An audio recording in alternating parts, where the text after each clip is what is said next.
Hola. Hola, hola a todos.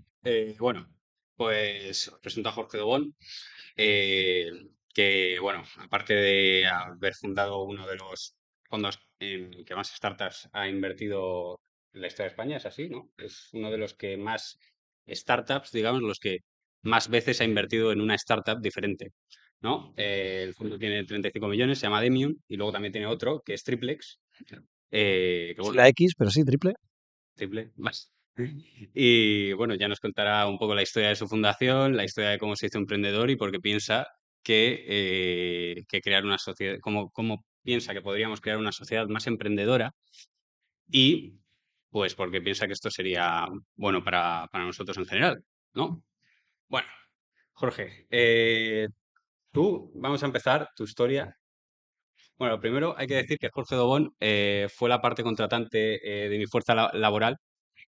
Es decir, no puedo decir que era mi jefe porque no le gusta, pero bueno, Curramos juntos, digamos. sí, porque bueno. Entonces, Jorge vino como nosotros a estudiar aquí Administración de Empresas y Comunicación Audiovisual a la ORJC cuando tenía 17 años, si no No, me equivoco. 18 ya, 18 ya empezaste, es que no sé cuándo cumple los años. julio. Vale, pues entonces ya tenía, sí. Bueno, entonces Jorge vino aquí. Y bueno, pues se conoció a un profesor que resulta que apadrinó nuestra asociación cuando la empezamos, que es Jesús Huerta de Soto. ¿Y qué te dijo Jesús? Don Jesús. Hombre, me llamó comunista con razón, porque lo era en ese momento, bueno, pues ahí empezó un poco la andadura de las ideas, pero ¿quieres que te cuente un poquito sobre la historia de don Jesús o cómo? Sí, hombre, yo la sé, pero Ah. Bueno, buenas tardes a todos. Mi nombre es Jorge Dobón. Por explicar brevemente, yo tengo 35 años, tenía una hija a principios de este año y soy emprendedor desde que tengo 20 años, llevo 15 años montando empresas. Eh, pero cuando tenía 18 años no era emprendedor, o por lo menos no creía que los emprendedores fuesen los que transformasen la sociedad, sino muy al contrario, pensaba que era el Estado el que transformaba la sociedad y por eso pues que era muy importante tener un Estado muy fuerte, tan fuerte que fuese un Estado comunista, porque bueno, pues tenía esas ideas y llevaba como años convencido de que eran las ideas con las que se cambiaba la sociedad. Y bueno, tuve la suerte, porque al final fue pura serendipia de empezar a estudiar una carrera que era Comunicación Audiovisual y ADE. Me llamaba más la parte de comunicación audiovisual en ese momento que la de ADE, aunque luego cosas de la vida me acabo dedicando a montar empresas. Y el primer día de clase, en primero de carrera, mi profesor de microeconomía, que luego también fue mi profesor de macroeconomía, era don Jesús Huerta de Soto, que, bueno, para los que le conozcáis sabéis que es quizás la figura más influyente en la Escuela Austríaca de Economía antes de que llegase Milei, que quizás es desde luego en el ámbito en, en hispanohablante ámbito lo es hispanohablante, y correcto. muy conocido a nivel internacional. Y entonces, don Jesús, pues con su forma de expresarse tan particular, pues nos arengaba en las clases sobre la importancia de la acción humana. Nos hizo día uno de clase comprarnos la acción humana de Mises y empezar a leerla. Y ese fue un proceso de batalla en mi mente, ¿no? De las ideas, en el que pues mi mente de planificación central, que pensaba que la solución para la economía era una economía socialista, comunista, con un Estado muy fuerte, porque de verdad pensaba que era lo mejor para las personas, para la sociedad, pues progresivamente empecé a darme cuenta de que era el emprendimiento lo que transformaba la sociedad, era la acción de las personas a nivel individual que persiguen, pues de manera, como antes ha dicho Paul Victoria, que yo creo que o sea, pues de una manera egoísta, es decir, su propio interés, es decir, su beneficio personal, pero por medio de aportarle valor al resto de la sociedad, ¿no? Por medio de, como diría Milei, ofrecer bienes de mayor valor a un menor precio al resto de las personas de la sociedad.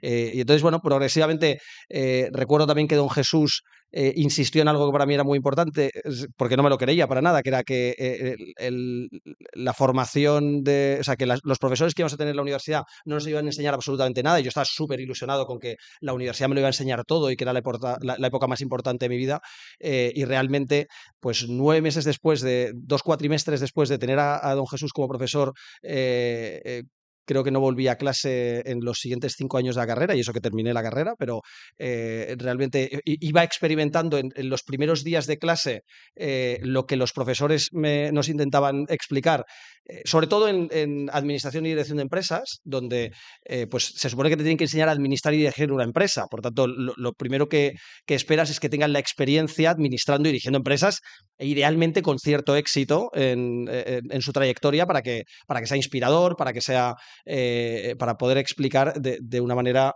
bueno, pues que tenga un valor. Y la realidad pues es que asignatura tras asignatura pues me iba dando cuenta de que el corpus que te explicaban era extremadamente teórico, muy alejado de lo que realmente era montar una empresa, y que, bueno, pues que esas frases o esas ideas que don Jesús había transmitido, de que al final es el emprendedor el que transforma la sociedad y que solo lo puedes hacer lanzándote a emprender, montando cosas, pues que era mi camino.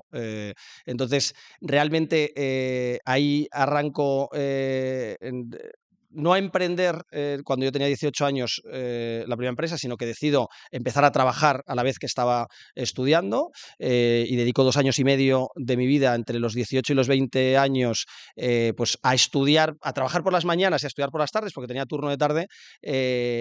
Acumulé mucha experiencia, y ahí una primera recomendación para el que quiera ser emprendedor es que quizás lo más importante para emprender es saber vender, y saber vender cualquier cosa, porque o sea, al final las habilidades relacionadas con las ventas como emprendedor son las más valiosas y las vas a usar prácticamente cualquier día de cualquier emprendimiento durante todos los años que dure, ¿no?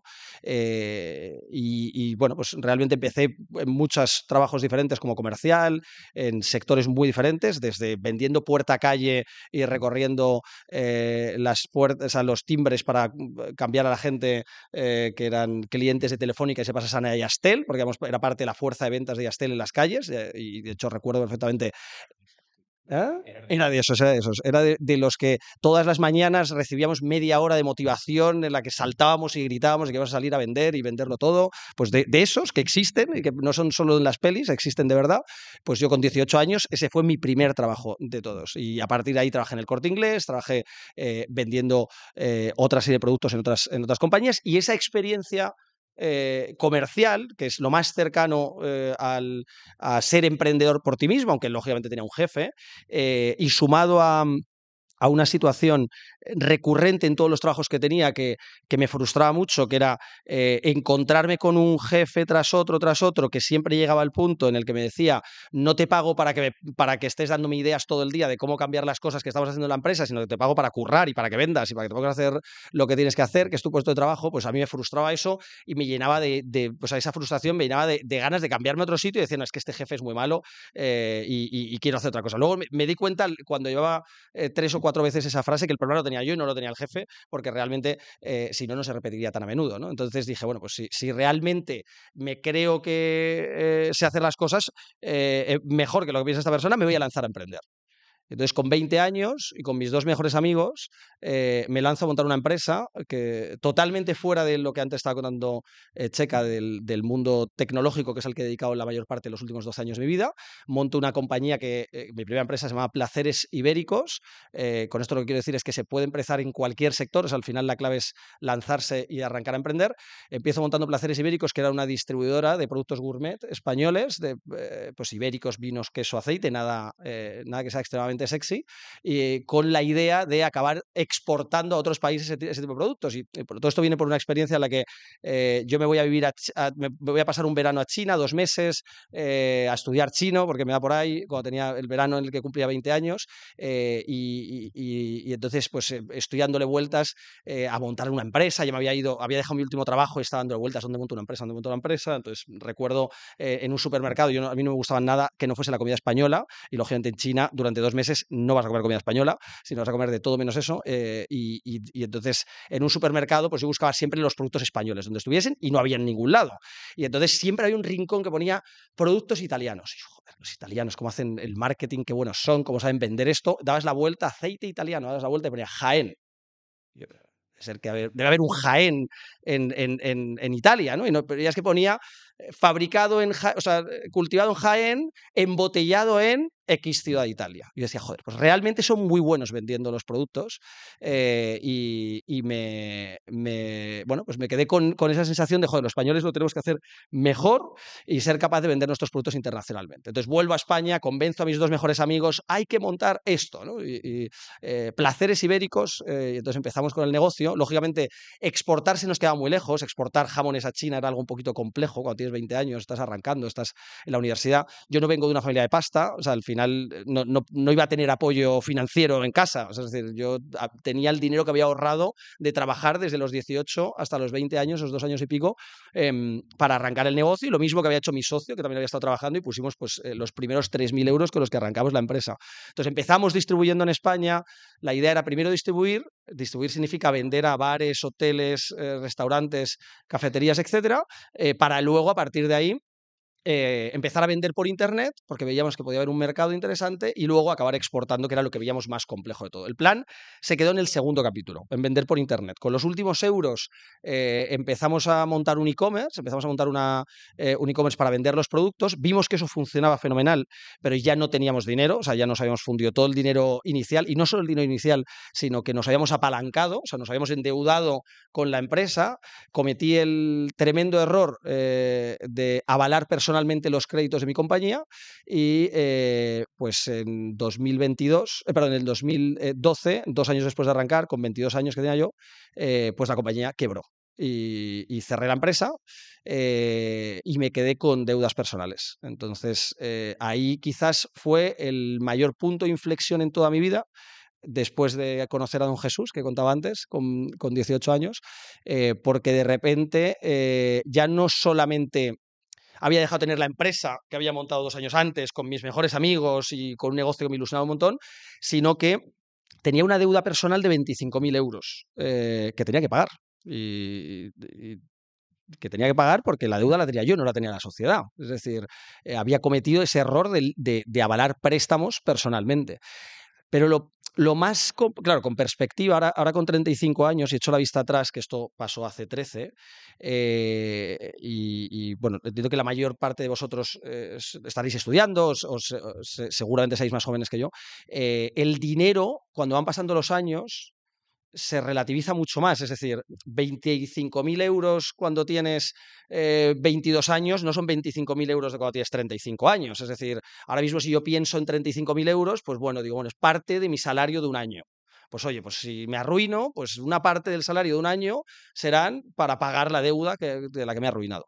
Pero cuando en ese momento yo tenía 22 años y debía 25.000 euros al banco, yo no tenía ni el respaldo para que me pudiese ayudar mi familia, ni la forma de pagarlo, ni en toda mi vida profesional había ganado yo 25.000 euros. Por tanto, si yo proyectaba, yo pensaba, es que no sé cuántos años voy a tardar en pagar este préstamo. O sea, es decir, a eso se suma una realidad de la sociedad española muy importante, de la que yo me di cuenta, de la que me fui dando cuenta durante la universidad, y me di cuenta con una pregunta que nos hacían, que no sé si lo habrán hecho a vosotros, la seguirán haciendo, pero muchos profesores recurrentemente, recordar que aunque a mí yo dejaba de ir a clase, siempre iba a conocer al profesor en la primera, y a veces le daba una segunda oportunidad, una segunda clase, a ver si realmente creía que podía enseñar algo, pero yo decía, joder, es que lo que yo aprendo emprendiendo, montando mi empresa, versus lo que me está contando este tío sobre cómo montar las ventas, no cuadra. Es decir, aprendo mucho más montando, con mi propia experiencia,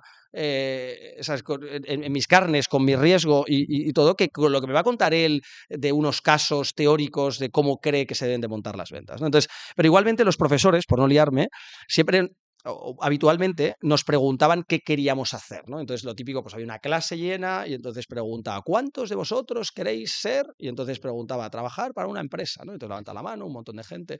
¿Cuántos de vosotros queréis ser funcionarios? Un montón de gente también levantando, pero muchísima. O sea, es decir, una cosa que yo decía, ¿pero qué hacéis estudiando ADE? O sea, pues yo qué sé, habrá otra carrera para funcionarios que no sea ADE. Pero bueno, y luego siempre preguntaban, ¿cuántos de vosotros queréis montar una empresa? Y ya éramos poquitos, pero muy poquitos, de una clase de ADE, de las que a veces había 150 personas, es decir, muy poquitos los que tímidamente ahí levantábamos la mano. Y luego a veces, muy pocas, algún profesor lanzaba la pregunta y decía, ¿y cuántos de vosotros ya habéis montado una empresa?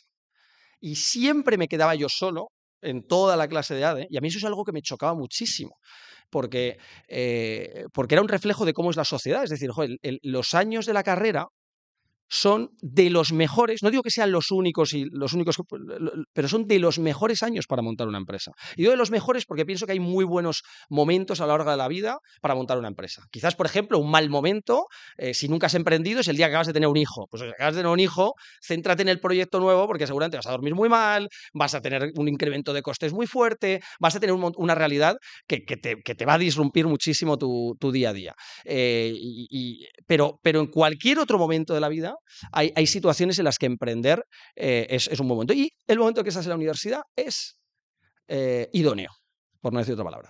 Es idóneo, primero porque tienes o sea, no tienes cargas familiares normalmente. Es decir, normalmente nadie depende de ti, no tienes familia, no tienes que traer un sueldo a casa. Normalmente, no todo el mundo puede, pero normalmente vives en casa de tus padres. Por tanto, normalmente el coste de vida principal, que es comer y dormir, lo sueles tener relativamente cubierto. Por supuesto hay excepciones, ¿eh? Y siempre se pueden analizar porque hay gente que a lo mejor ya dice, mira, es que la situación en mi casa es que yo tengo que traer dinero, pues tengo que ayudar en casa. Bueno, pues oye, eso será otro camino diferente. A lo mejor tu camino óptimo no es el momento que tengas que traer dinero, porque ahí sí que tienes cargas familiares, ¿no?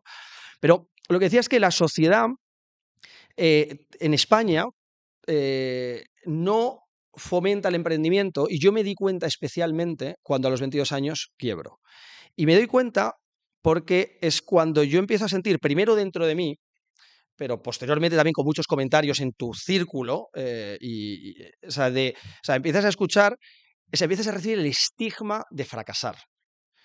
Y aquí quiero introducir uno de los primeros términos, o sea, uno de los primeros conceptos que para mí es muy relevante, que es, para construir una sociedad emprendedora, para construir una sociedad más emprendedora, es necesario que abracemos fuertemente el fracaso. Porque fracasar es parte del camino de un emprendedor siempre. Y de hecho está bastante más presente el fracaso que el éxito, siempre.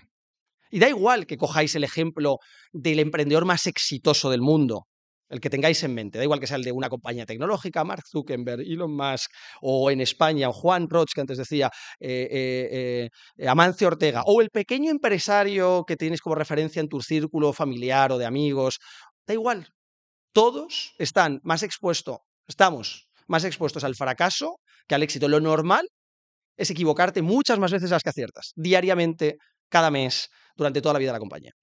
Entonces, realmente, si no somos capaces de aceptar que lo normal es fracasar y que vas a tener que pelear contra esa situación, esto es como la situación original del ser humano es la pobreza.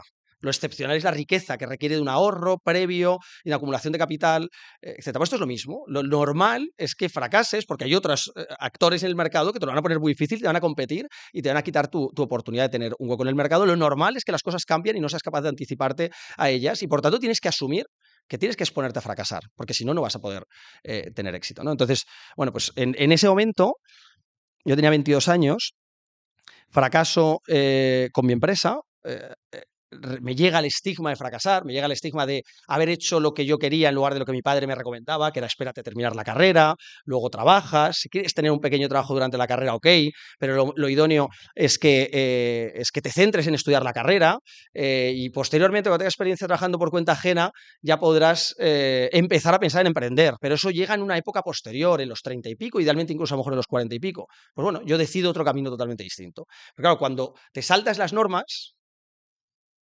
el estigma es más fuerte, porque sientes que has defraudado al resto, porque yo tardé, no recuerdo si fueron 3 o 4 años en decirle a mi padre que me había arruinado y que me había quedado con deudas personales y yo vivía en su casa.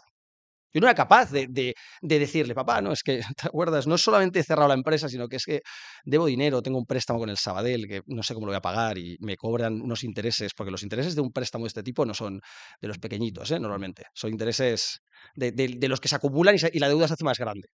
De hecho, la deuda inicialmente era en 20 y pico, no llegaban a 25, y cuando la pagué, que la pagué el año pasado, eran 36.000 euros. Es decir, que la deuda crece y la bola se hace más grande y por tanto tienes un mayor peso, ¿no?, de fracasar. Entonces, bueno, por continuar la historia, yo termino de, o sea, es decir, cierro esa compañía. y yo conocí, bueno, una cosa que creo que es fundamental para cualquier persona que decida emprender es rodearse de otras personas emprendedoras con las que poder simplificar el camino, con las que poder tener incluso un hombro donde llorar cuando no sabes muy bien y estás muy frustrado en esos momentos en los que fracasas constantemente. Y en mi caso, yo he tenido muchas figuras referentes como emprendedor, otros emprendedores que me han ido inspirando durante años, algunos a los que conocía y otros a los que no, algunos de los que simplemente veía charlas y otros los que realmente tuve como, pues como jefes o posteriormente como inversores, como socios. Pero aparte, yo conocí cuando tenía 20 años, emprendiendo Placeres Ibéricos, conocí a la Asociación de Jóvenes Empresarios de Madrid. Una cosa que se llama AGE Madrid, para los que no lo conozcáis. Pero como estás ahí muchísimos ecosistemas emprendedores que te pueden facilitar, que te pueden conectar, en los que vas a encontrar gente que muchas veces tendrá más experiencia que tú. Entonces, bueno, yo tuve la suerte de conocer en AGE Madrid, en esta asociación, al que se convirtió en mi en mi siguiente socio, en la siguiente aventura, y fue el salto de emprender en el mundo tradicional con Placeres Ibéricos a emprender, a entender cuáles habían sido los errores que había cometido como emprendedor. Dediqué muchísimo tiempo, me martiricé mucho, pero a veces ese proceso de un puntito de sufrimiento es positivo para aprender lo suficiente, pero me fustigué bastante en entender qué había fallado y en analizar todas las cosas que habían ido mal en el primer negocio. Y habían ido mal, pues desde elegir a mis dos mejores amigos como socios, que no seguramente por un tema estadístico, probabilístico, que tus dos socios idóneos para un negocio sean tus dos mejores amigos. Yo primero lo cuestionaría, ahora ya después viéndolo en perspectiva. Lo normal es que tu socio idóneo a lo mejor lo encuentres en una persona que tenga un perfil muy diferente al tuyo, que seguramente estudie una carrera muy diferente a la tuya, que seguramente haya tenido experiencias vitales diferentes a las tuyas. Pero yo en ese momento pues primaba mucho más la emoción de compartir con gente con la que sea. Pero luego, pues realmente cada uno tiene un nivel, unas prioridades, y por lo que para mí era emprender, para ellos no era quizás tan prioritario, porque su carrera era más importante, y yo, sin embargo, la carrera lo tenía en un segundo plano, y para mí lo más importante era emprender.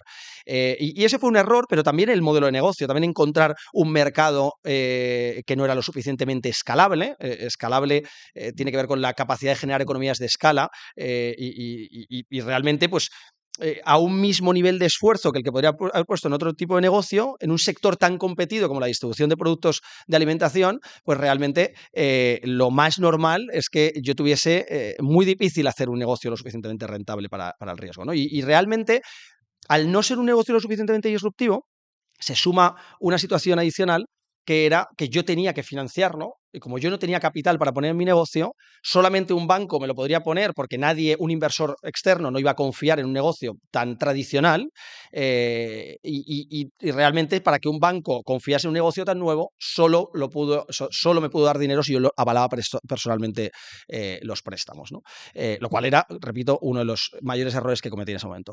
Entonces, analizo todo ese tipo de situaciones. Si el modelo de negocio, el mercado no era adecuado, los socios no eran los idóneos porque no eran los más complementarios para mí, realmente me obsesioné quizás mucho en cosas que no eran las más prioritarias del negocio, y luego un sinfín de aprendizajes que encantado más de compartirlos, quizás al que tenga más interés sobre este tema, ¿no? Posteriormente. Pero en ese momento, y a través de AG Madrid, como me comentaba, conozco a un emprendedor que se convirtió finalmente en mi socio, que estaba montando una lanzadera de startups. Entonces, en 2012, en mayo, el 27, me acordaré toda mi vida, fue la primera vez que yo escuché de una persona la palabra startup. Y cuando me preguntó, ¿sabes lo que es una startup, no? Y le dije, hombre, por supuesto.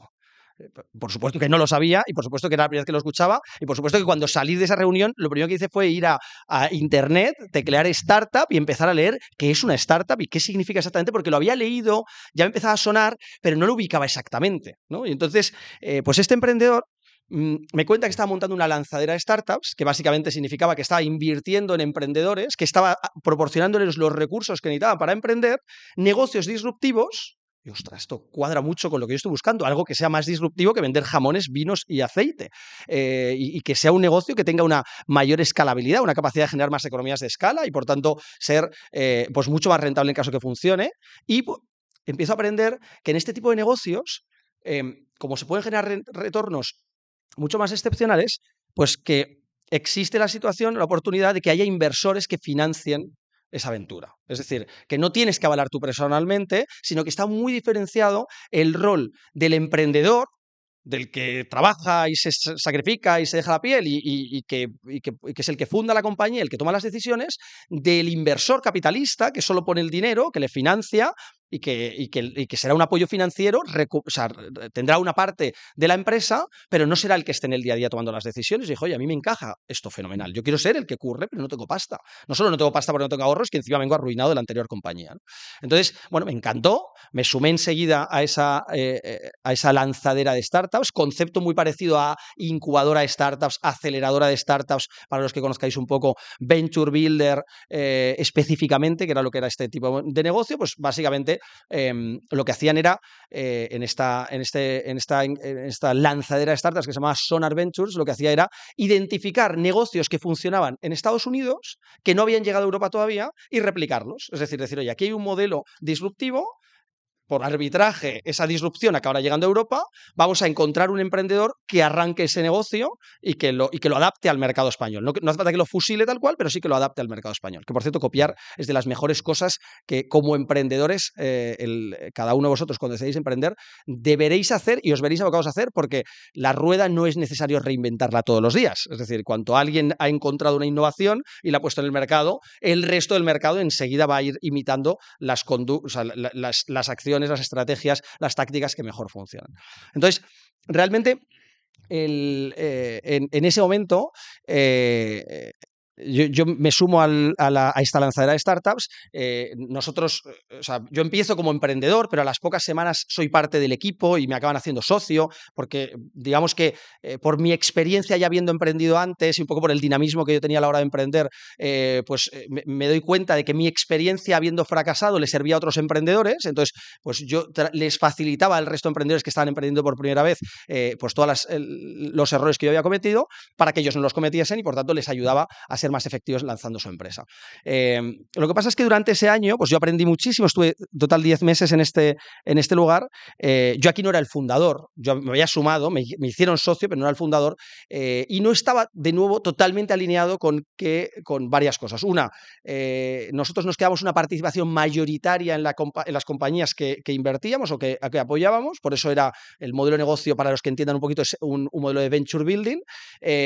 Y luego, el hecho de que el emprendedor no tuviese la mayoría del capital, pues generaba unos incentivos que quizás se podían llegar a desalinear en algún momento.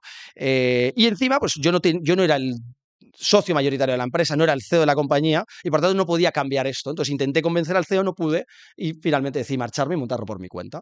Y así es como, bueno, retomando lo que antes Checa ha dicho en la presentación inicial, yo arranco Demium, que Demium es una empresa que monto en el 2013, y que básicamente era, y empezó siendo en ese momento, una incubadora de startups. Yo soy de Madrid, había vivido en Madrid hasta los 23 años. A los 23 años me voy a Valencia para arrancar Demium, porque veo que en el ecosistema madrileño había distintas aceleradoras, incubadoras, había un determinado tipo de ecosistema, y veo que hay una oportunidad para arrancarlo en Valencia, costes más bajos. Al final, una incubadora es un espacio físico donde los emprendedores arrancan su proyecto, donde conocen a otros emprendedores, donde reciben formaciones, mentoring, una metodología, donde vienen inversores para decir si invierten en sus compañías. Al final es un ecosistema entero para facilitar al emprendedor ese proceso de arrancar el proyecto, donde en la fase inicial hay mucha incertidumbre, donde tienes que validar el modelo de negocio, donde todavía estás identificando si realmente hay una oportunidad o no, y donde todavía no te puedes autofinanciar porque no tienes ingresos, y por tanto necesitas a alguien que te ponga ciertos recursos, aunque sea simplemente una oficina, y que te dé un poco de formación. Entonces, bueno, montamos una de las primeras incubadoras de startups de España en Valencia. Estuvimos 4 años únicamente en Valencia, desde 2013 hasta 2017. En 2017 arrancamos incubadoras, empezamos a expandirnos 17-18 por España, pues montamos en Madrid, en Barcelona, también montamos en Bilbao, también montamos en Málaga, incluso en ciudades más pequeñas, alrededor de Valencia también hicimos distintos programas y hacíamos partnerships hacia otras pequeñas incubadoras. Y posteriormente, en 2019, y ahora os contaré un poco la historia de financiación de todo esto y cómo acabamos teniendo un fondo de inversión. En 2019 decidimos internacionalizar. Y aquí ya os anticipo que este fue quizás mi segundo gran fracaso en mi vida. Si el primero fue arruinarme cuando tenía 22 años, cerrar y quedarme con deudas personales en Placeres Ibéricos, en el 2019, cuando Demium ya había invertido en más de 130 empresas en España, cuando éramos la incubadora de startups en España más grande, y cuando ya habíamos pues invertido cerca de 10 millones de euros en empresas, decido internacionalizar. Y como, repito, lo normal es que un emprendedor fracase más que tenga éxito habitualmente, tienes que asumir que por mucho que lleves ya años y te hayas posicionado, en cualquier momento estás sujeto a que el mercado o tus propias decisiones sean las erróneas, bueno, y puedas volver a fracasar. Y así me pasó. En 2019 tuvimos un año muy bueno, levantamos mucho capital, el negocio parecía que se afinaba mucho, íbamos a levantar un fondo para invertir en las mejores empresas que nacían de nuestras incubadoras. Levantamos, y tomé la decisión de, en lugar de arrancar un primer país, ver cómo funcionaba, quizás un segundo país al final del año, en el primer año de internacionalización monté 6 países de golpe. Entonces abrimos incubadoras, pasamos de ser una incubadora en España en 5 ciudades a ser una incubadora en 8 países, en 14 ciudades, con un equipo de 80 personas, e invirtiendo casi 100 compañías al año. Antes has dicho, Checa, que en algún momento fuimos el fondo que más invertía en España, pero es que en un momento puntual llegamos a ser en 2021 el fondo que más invirtió de toda Europa. O sea, es decir, éramos por número de operaciones, por número de incubadoras incluso, el fondo más activo invirtiendo en startups, ¿no? En startups que, de nuevo, para los que no lo conozcáis, que como yo tuve la ocasión ahí de buscar en internet, son compañías que son disruptivas, que usan la tecnología para arrancar un modelo de negocio nuevo en el mercado, y tienen normalmente la característica de que es atípico que se financien con los propios ingresos del negocio, sino que normalmente necesitan del capital de inversores externos, inversores que en las fases iniciales se llaman business angels, porque son pequeños inversores ángeles que ponen el primer dinero, pues los primeros 10, 20, 30.000 euros, como yo cuando arranqué Demium, pues tuve el primer business angel que me puso 20.000 euros para que yo pudiese ir a Valencia a arrancar una compañía desde cero. Un business angel es alguien que habitualmente no conoces, ¿eh? No es que sea, podría ser un familiar, de hecho hay una subcategoría ahí que hablan de lo que se llaman Friend, Family and Fools, que son las 3 Fs, es decir, tus amigos, tus familiares y algún loco que conoces por ahí que decide ponerte algo de dinero en una fase totalmente inicial, y a partir de ahí ya los inversores un poco más profesionales, los que saben que tienen que diversificar, invertir en un número suficiente de compañías, como digo, un poquito más profesionales y con capacidad de aportar un poquito más de valor y de contactos, pues son estos business angels. Yo tuve un primer business angel que me entró en Demium con 20.000 euros y con el que pude arrancar la compañía, y posteriormente empecé a levantar capital, pues eso fue en 2013, pues el 14, el 15, el 16, 17, como os dije, hasta el que casi entre 2019 y 20 había levantado 10 millones de euros en total, entre las rondas de inversión que hicimos en Demium y el primer fondo que hemos levantado, pues en estos 12 años hemos levantado e invertido, porque nosotros nos dedicamos a levantar capital de inversores, a que los inversores confíen en nosotros, nos pongan su dinero, para a su vez invertirlo en startups que identificamos en el mercado. Pues en total hemos levantado algo más de 50 millones de euros. Hemos invertido en algo más de 260 empresas en estos 12 años. Y bueno, pues aunque tuvimos un arranque lento, constante, desde 2013 hasta 2019, un 2019 y 2020 donde nos venimos demasiado arriba, y con la llegada del COVID nos metemos un buen tortazo y prácticamente ha sido 2021, 22 y hasta principios del 23, 3 años para recuperar, 3 años para recuperar una mala decisión de arrancar o sea, un plan de internacionalización un poco kamikaze, pero realmente en 2023 pues empezamos a reestabilizar el modelo, decidí cerrar todas las incubadoras porque igual que la oportunidad de mercado en 2013 y en los años siguientes era muy clara, porque los emprendedores demandaban este servicio de incubación, oye, ayúdame, dame recursos, dame formación, el ecosistema emprendedor o tecnológico estaba muy incipiente, pues en el 2022-23 ya empezamos a ver que lo que los emprendedores buscan en un sector un poquito más maduro o significativamente más maduro del que había en 2012-2013, pues lo que buscan es pasta. Oye, a mí dame dinero, yo ya tengo toda la formación que necesita online, yo ya tengo contactos con otros emprendedores que tienen casos de éxito y han vendido sus compañías a los que yo puedo llegar por mi cuenta. Ahora lo que necesito es pasta para arrancar mi negocio y entonces, bueno, pues en 2023 tomamos la decisión difícil, porque yo tenía en ese momento 50 personas, 55 personas en el equipo, pues tomó la decisión de despedir al 90% de la gente, que por cierto conseguimos recolocar absolutamente a todo el mundo en los siguientes 2 meses, es decir, todo el mundo encontró trabajo, eso también es consecuencia de trabajar con gente muy buena, que es muy empleable, pero también era para mí muy importante porque era muy doloroso desmontar pues un equipo bastante grande que hayamos montado desde cero. Pero tomamos una decisión que es la que ha salvado la compañía, que es, oye, no, hay que apostar por un fondo de inversión 100%. La mayor parte de esos 50, de algo más de 50 millones de euros que os contaba que levantamos de inversores, son 35 que los invertimos a través de un fondo de capital riesgo. Y bueno, pues a día de hoy estamos invirtiendo como en 3 compañías aproximadamente nuevas cada mes, por tanto, buscando muy activamente emprendedores en los que invertir, y con un modelo que, bueno, pues nos ha enseñado muchísimo durante estos 12 años, y que quizás conectaba, dentro de la historia entera que os he querido contar hoy, ya mi experiencia, pues conecta con lo que yo aprendí de don Jesús en sus clases de primero de carrera, donde pues él con los libros con el libro, primero con el libro de Mises, y luego posteriormente con toda la inquietud que a partir de ahí se fue desarrollando, pues que la sociedad la transforman los emprendedores. Y por tanto, pues que si la sociedad es mucho más emprendedora, será mucho más próspera y la gente, si está lo más cercana a emprender, ¿no? O si monta su empresa, será mucho más feliz, ¿no? Porque realmente está haciendo un proyecto del que tiene una parte de ownership en el que se siente muy incentivado a hacerlo mejor. Y bueno, pues desde hace ya 12 años intento transformar la sociedad poniendo un pequeño granito de arena desde nuestra perspectiva, pues ayudando a que haya más emprendedores en España y primero ayudándoles y dándoles recursos con las incubadoras, y ahora más recientemente pues invirtiendo en emprendedores. Bueno, No te he dejado hacerme ni una pregunta, te das cuenta, ¿no? bueno, así sabes de tu propia, ¿sabes? Bueno, esto es otra historia. Bueno,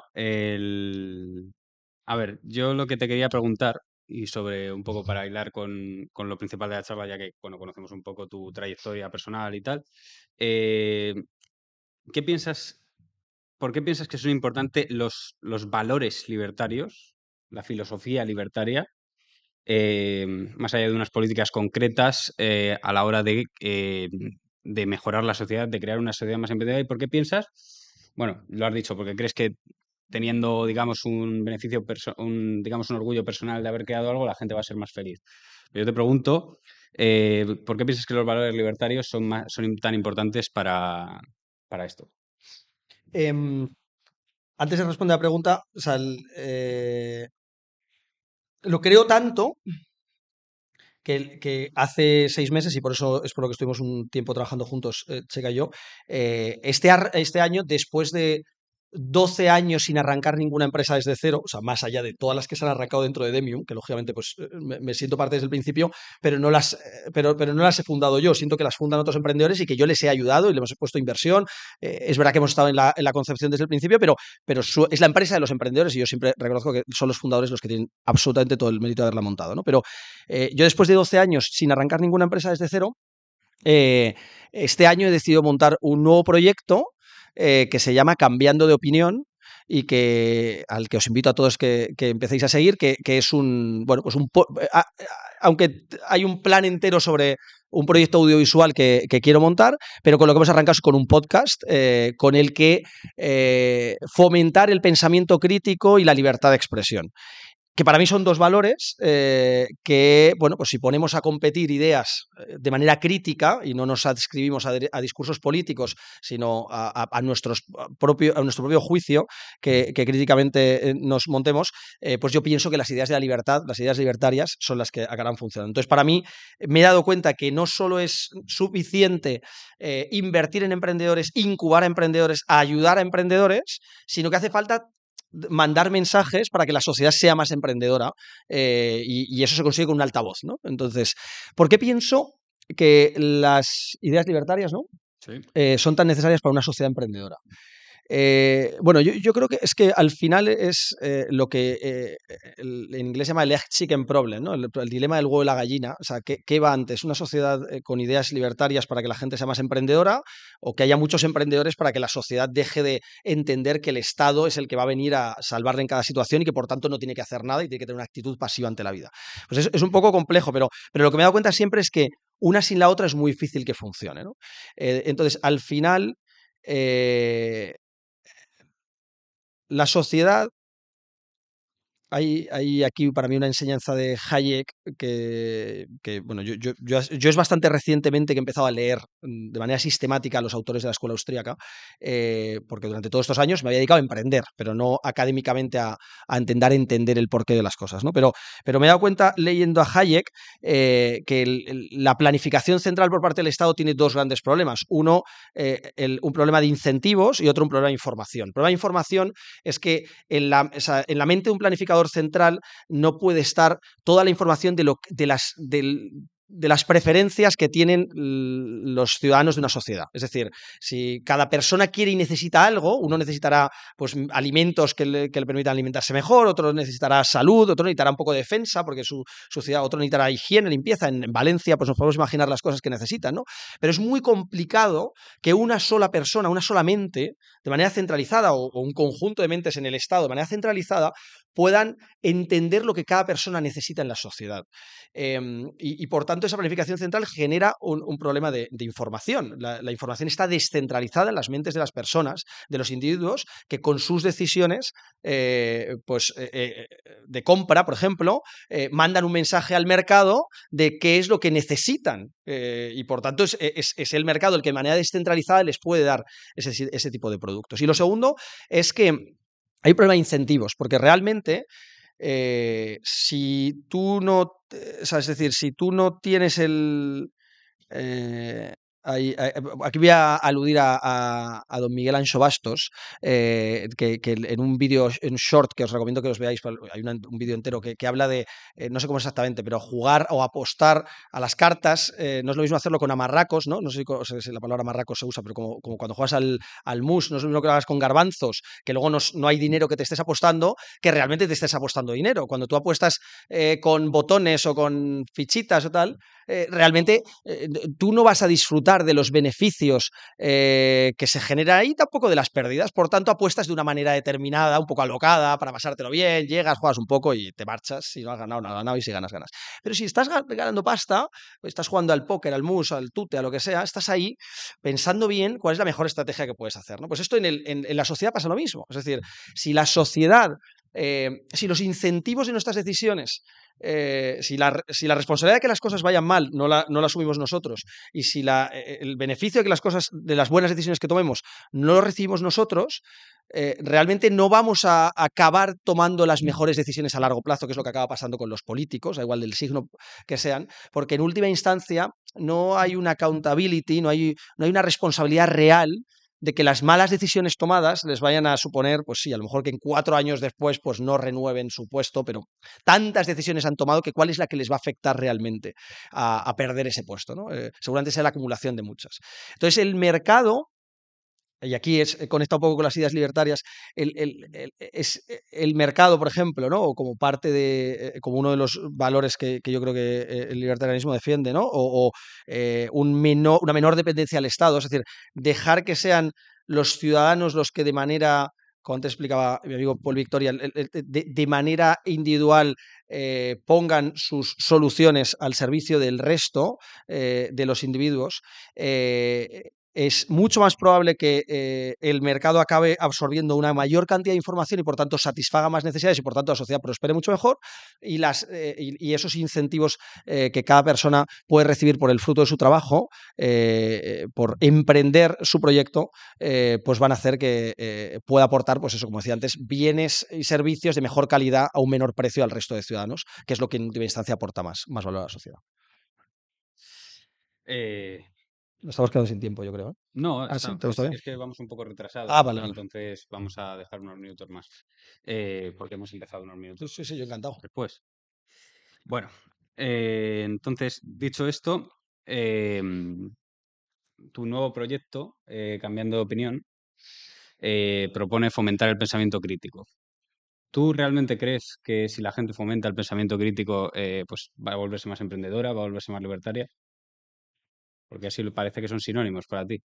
Es verdad que en mi cabeza lo veo como sinónimos Sí. y yo creo que eso incluso lo hemos debatido en alguna ocasión.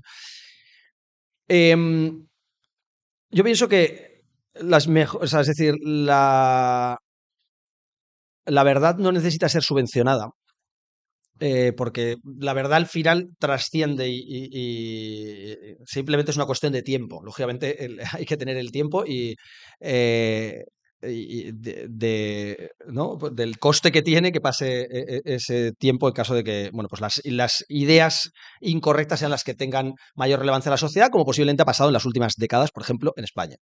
Eh, pero yo sí que pienso que una sociedad de individuos más críticos que se cuestionen las cosas les va a llevar a identificar que la naturaleza de cualquier humano es emprendedora.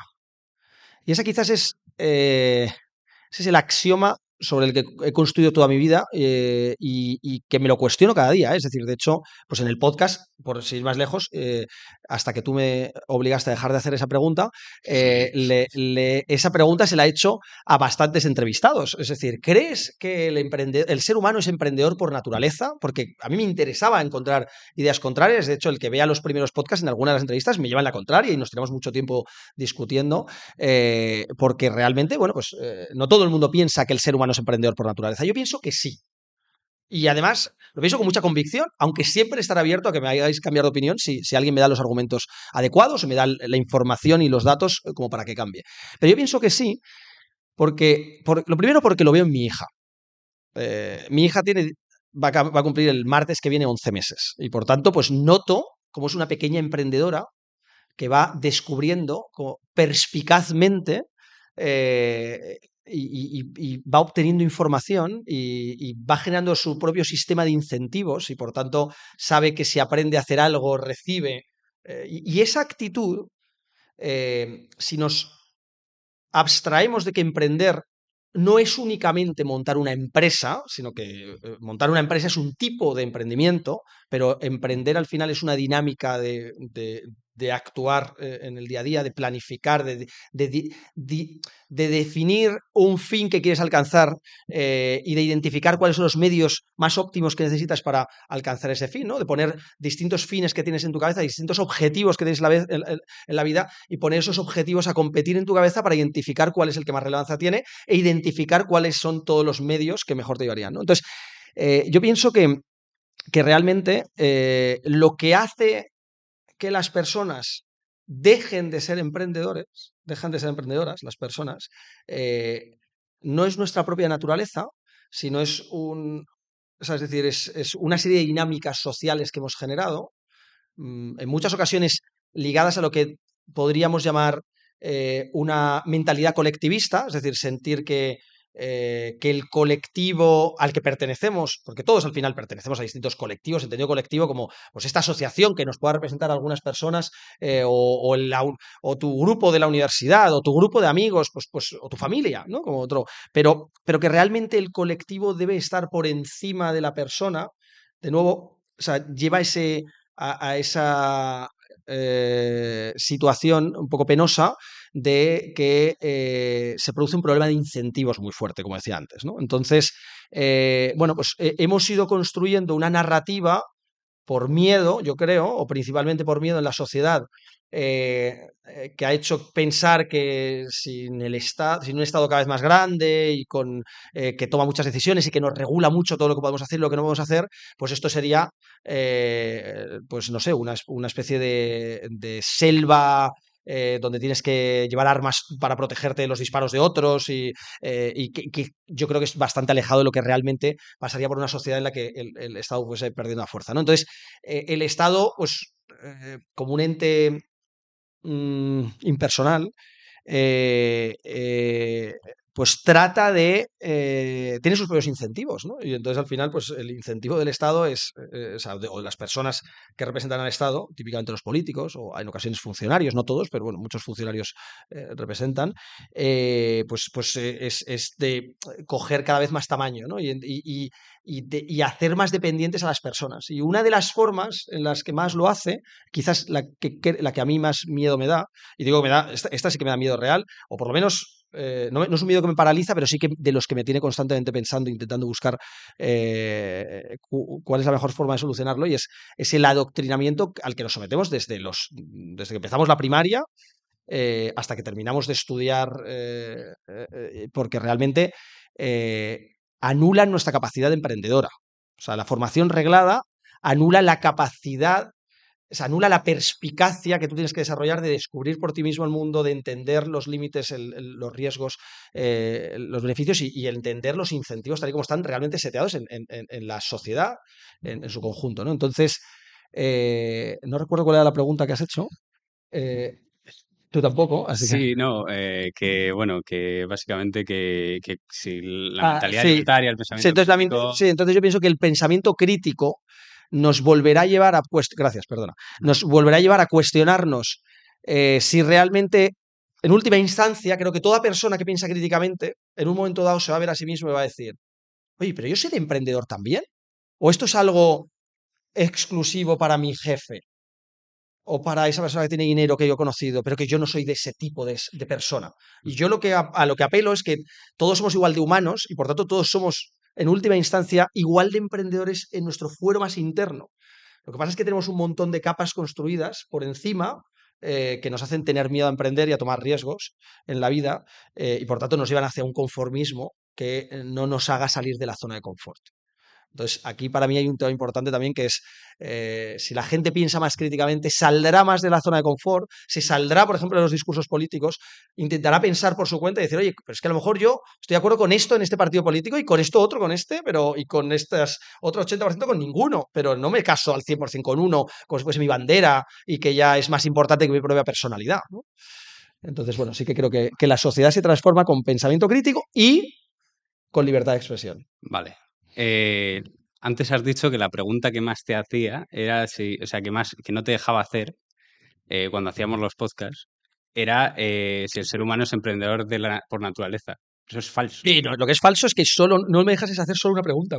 Me vetaste como 15 preguntas diferentes. No, pero la que más te vetaba ¿Vale? no era esa. Ah, no, no, ¿cuál Y te era? voy a dejar. Me vas a humillar. No, no, joder, No, no, que querría, me parecería no soy fantástico. este. No. Eh, bueno, la pregunta que yo realmente no te dejaba hacer es, ¿deberíamos crear más sociedades más pequeñas? ¿Deberíamos crear microestados? No, hostia, ¿Sería mejor descentralizar hasta el individuo, como ha venido Marc Uriel? La existencia de Andorra es realmente buena para España, porque realmente lo que estamos haciendo es dar elección y al final crear una mejor sociedad tanto en Andorra como en España.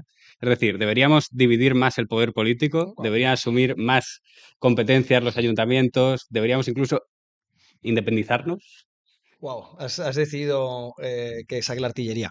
Vale, a ver, lo primero que diría es, yo apoyo la independencia de Cataluña porque la independencia de Cataluña generará un derecho histórico para que el Valle de Arán pueda pedir su independencia sobre Cataluña. Entonces, Nos eh, estamos contando nuestros planes.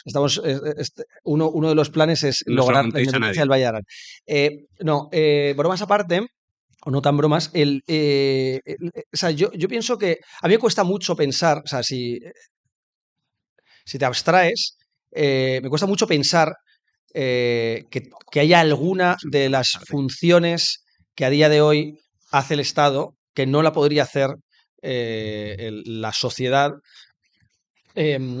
civil o el mercado, repito, esto es importante, la sociedad civil o el mercado, que son dos entes diferentes, mejor de lo que lo haría el propio Estado por medio del monopolio de la violencia. Entonces, me cuesta mucho, y no he encontrado todavía ninguna función que crea que el Estado puede hacer mejor. Y seguro que alguien podrá decir aquí, bueno, es que el monopolio de la violencia es necesario porque si no, claro, de nuevo nos mataríamos, todo el mundo iría con pistolas disparándose por la calle. O sea, a mí me gustaría que le preguntasen a una de las incubadoras que nosotros teníamos hace unos años, era en Ucrania, quiero decir, yo tuve que cerrar la incubadora de Ucrania antes de cerrar las otras incubadoras que os conté que cerré a principios del 23 por una cosa muy obvia que pasó en el 2022, que es que pues de repente se arrancó una guerra que por supuesto es entre estados, no creo que fuese entre los individuos en unas lindes ahí que estaban decidiendo si un trozo de tierra era de unos o de otros, sino eran estados decidiendo. Entonces, y digo esto porque bueno, a los hombres que les mandan a la guerra en Ucrania, no creo que les pregunten si quieren ir realmente, ¿eh? Es decir, yo me acuerdo que todas las mujeres que teníamos trabajando en la incubadora y las emprendedoras que teníamos las pudimos sacar, pero los hombres no pudieron salir y los maridos de las mujeres que sacábamos no podían salir y de hecho siguen allí y les iban mandando progresivamente al frente y algunos, pues supongo, porque ya he perdido el contacto con muchos de ellos, habrán ido muriendo y otros no, porque es así la guerra, ¿no? Entonces, bueno, pues al final, ya digo que creo que el mercado y la sociedad civil podría cumplir todas las funciones mejor de los que las cumple el mercado, ¿no? Entonces, si yo pienso de esa manera, creo que el ser humano aprende por imitación. Antes hablaba de copiar, lo voy a hacer ya breve, pero el ser humano aprende por imitación y ha aprendido siempre por imitación. Y realmente cuando un modelo, y por ejemplo, pues el propio capitalismo como tecnología mental o como innovación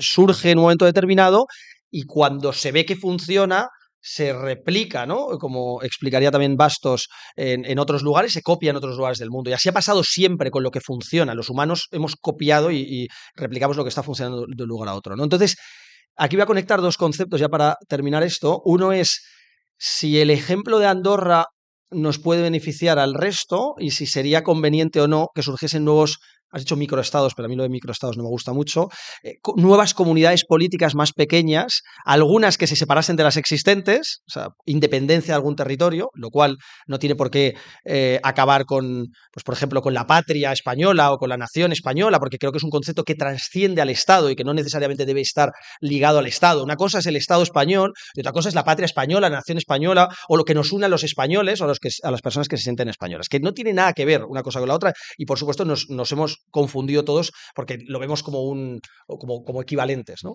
Entonces, yo creo que en el futuro y además es inminente, ya están surgiendo algunas, van a surgir nuevas comunidades políticas. Liberland es un ejemplo de una comunidad política nueva que está surgiendo, pero también lo es Próspera en un territorio de lo que antes pertenecía a Honduras, y también lo son incluso algunos países, algunas nuevas comunidades políticas, países que se están pensando montar en plataformas en el mar, por ejemplo, donde se está, pues en lugares donde a día de hoy no tienes que separarte, o como digo, por independencia de territorios existentes.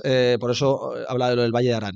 Pero yo creo que si surgen, o sea, si hay más competencia, si hay más modelos a imitar, si en lugar de haber solo 200 licencias de país que se han expedido, es como si hubiese un número limitado, hay 200, si hubiese más, si hubiese miles, habrá miles en el futuro, yo creo que unas se copiarán a las otras y esa innovación llegará también hacia que los modelos de gestión de las comunidades políticas, lo que a día de hoy hace el Estado, pues se haga de una manera más eficiente por medio de la sociedad civil y el mercado.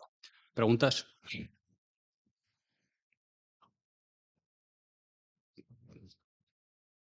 Don Paul, Victoria. Gracias, señor Dobón, por su conferencia y entrevista. Mi pregunta sería, ¿por qué distingue entre mercado y sociedad civil? ¿Cuáles serían las diferencias entre los dos conceptos que dice que son tan distintos?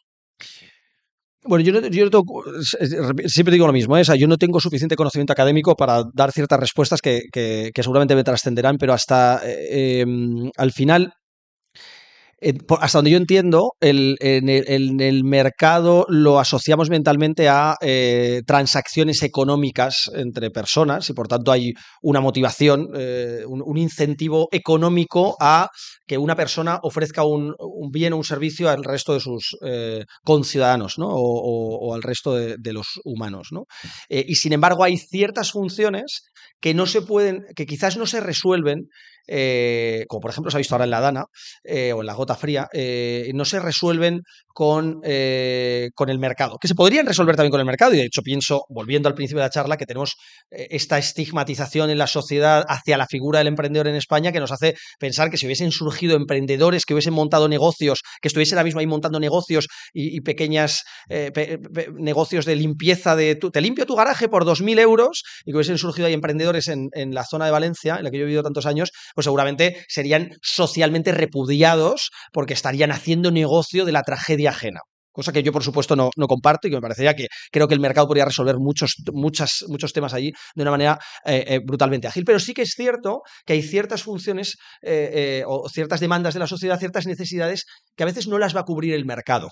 Pero la sociedad civil, sin intervención estatal, es decir, por la iniciativa propia de los ciudadanos, emprendiendo, de nuevo, porque se puede emprender en el mercado o en la sociedad civil, puede resolver. Por ejemplo, hablamos de asociaciones, de fundaciones, de comunidades de vecinos, de ciertas funciones que muchas veces sirven para que la sociedad funcione mejor, pero sin que haya una transacción económica necesaria detrás que regule el precio. Entonces, digamos que el mercado estaría dentro de la sociedad civil, y la sociedad civil sería un concepto más extendido, más allá del mercado, que englobaría, digamos, más ampliamente. Seguramente sí. Ya digo que si alguien que tenga más destreza académica, pues seguramente podría llegar a esa conclusión. A mí no me descuadra. Interesante, sí. ¿Se me escucha bien? Sí, pero es para YouTube eso. Vale. ¿Podéis dar así algún consejo a rasgos generales para una persona que acaba de salir de la carrera y quiera emprender pero no sabe ni por dónde empezar? Eso me encanta. A ver, lo primero que diría es hay que no sobrecomplicarse, ¿vale? Es decir, emprender vale cualquier cosa, y como, es decir, la incertidumbre es irreductible, ¿vale? En la vida, en general. No sabes lo que va a pasar el día de mañana y por mucho que intentes, es decir, hay tantas variables que afectan que es imposible analizar ex ante, o sea, desde antes, decir todo lo que va a pasar y tener todo en cuenta. Por tanto, incluso en tu propia vida, aunque tú digas, estos años voy a dedicarme a esto y luego me dedicaré a esto y luego haré esto otro y este es mi plan único, luego ese plan va a estar sujeto a lo que el resto de influencias, las influencias del resto de seres humanos te den sobre ti, hacia tus cambios de parecer, hacia cambios de ideas que tengas, cambios de opinión que tengas, o sea, entonces realmente, cuando tienes una información muy limitada, porque acabas de salir de la universidad, sobre las opciones que tienes de emprender, yo creo que es necesario. Hay un concepto que se habla cuando estás haciendo un estudio de mercado, por ejemplo, que es parálisis by análisis. Es decir, que analizar demasiado qué tienes que hacer para emprender te paraliza y te hace no emprender. Entonces, realmente, yo lo vería como un proceso iterativo.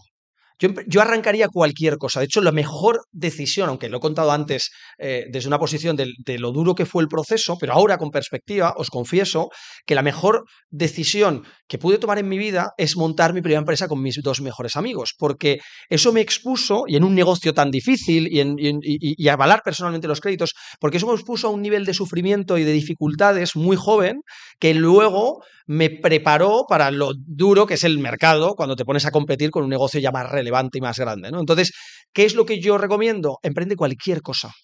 Y emprende varias cosas a veces incluso, hasta que tengas claro dónde poner el foco. Y emprende cosas que no te impliquen, que no te hagan tomar una decisión para demasiados años en tu vida, sino que se pueda revertir fácilmente. Es decir, si te metes a un negocio, por ejemplo, si te metes a montar un fondo de inversión, desde que lo levantas hasta que lo terminas de desinvertir, vas a estar 4 o 5 años invirtiéndolo y otros 4, 6, 7 años desinvirtiéndolo. Por tanto, es una decisión de 10, 12 años de tu vida. Claro, yo no era realmente consciente de estos ciclos. Entonces, el negocio de Demium, cuando yo lo empecé en 2013, fue un negocio que luego me he dado cuenta que llevo 12 años y que a lo mejor hubiese podido montar algo un poquito más sencillo. También la realidad es que he aprendido mucho porque he trabajado con muchos emprendedores y estar todo el día rodeado de emprendedores te hace copiar muchas cosas de ellos y aprender muchas cosas de ellos, ¿no? Hay para mí una frase que me ha marcado mucho en mi vida, que es: eres la media de las 5 personas con las que más tiempo pasas. Entonces, elige muy bien con qué 5 personas pasas más tiempo a lo largo de tu día a día, porque esas personas te van a influir mucho y tú las vas a influir mucho y vas a acabar teniendo muchas partes de tu forma de ser en común con esa persona. Entonces, cualquier cosa, o sea, es decir, y lo que más te recomendaría, si no tienes una idea, es que hables con muchos emprendedores, que te inspiren constantemente, uno tras otro, hablar con 8 o 10 emprendedores cada semana, y si puede ser cada día, porque hay muchos emprendedores que estarán encantados de tomarse un café contigo, tener una llamada contigo, te puedes escuchar una charla de ellos en YouTube, pero exponerte mucho al emprendimiento. Una cosa que me dijiste ya para terminar, porque tenemos ya que dar paso a Marc, es que emprender era como hacer un máster, lo que pasa es que te pasaban la factura después y a lo mejor ganabas algo. Sí, y a lo Entonces, mejor también te cuesta pasta, o sea, porque de hecho mi máster de placeres ibéricos me costó caro, pero yo no no, sabía. pero hay gente que paga 60.000 euros por un máster. Y por eso digo, a mí me Mucha salió gente. baratísimo, pero en ese momento Eso yo sí. no tenía para pagar la factura. Entonces, realmente se me complicó mucho. Creo que Juan Carlos, o sea, JK tenía una pregunta, pero Vamos con un poquillo, bueno, si no la respondo muy rápido, no me alargo. Esta es muy breve. Bueno, la mayoría aquí sabéis que soy analista, ya lo mencioné un par de veces. Y comentas que lo mejor es lanzarse directamente. Y al menos con otros inversores con los que he hablado, con otras personas con las que he hablado, al menos en la situación económica actual, dicen totalmente lo contrario, de piénsatelo muy bien, porque si realmente te quieres empeñar en algo, tienes que poner tu 100%, porque si quieres que salgan, hay veces que algún negocio menor, pues tal vez sí, pero si quieres algo mayor, necesitas enfocarte tanto en dinero, como en tiempo, como en demás cosas. Hay mucha gente que al hacer esto terminan totalmente arruinadas. Es decir, Es que eso es lo que yo busco. Que la gente se arruine. Es que, pero porque, vuelvo al Titular. principio de la charla, es importante. Jorge Dobón quiere que la gente... No, se no, no, arruine. por eso lo digo porque soy consciente de lo que estoy diciendo. O sea, no quiero que se arruinen fuertemente. Quiero que se arruinen con cabeza, pero que asuman el riesgo de entender lo que cuesta el dinero. Si alguien se arruina y se queda con una deuda personal de $500.000 de euros, se ha fastidiado para todo el resto de su vida. Pero si alguien muy joven, como me pasó a mí, se expone a tener una pequeña deuda en perspectiva de lo que puede ser una vida más larga, realmente es lo mejor que le puede pasar. Es decir, hay que aprender el valor del dinero perdiéndolo. Es imposible de otra manera, es imposible, es irreductible el riesgo a fracasar. Es que no lo puedes, o sea, lo puedes reducir con tiempo, experiencia, aprendizaje acumulado, no hay más. Entonces, realmente, yo soy muy contrario a esa opinión, aunque la entiendo, y por eso intento dar estos mensajes y que la gente luego me pregunte y me escriba y me diga, oye, pero es que has dicho esto y cómo lo llevo a la práctica. Pues yo encantado de ayudar a esto. Oye, muchas gracias a todos.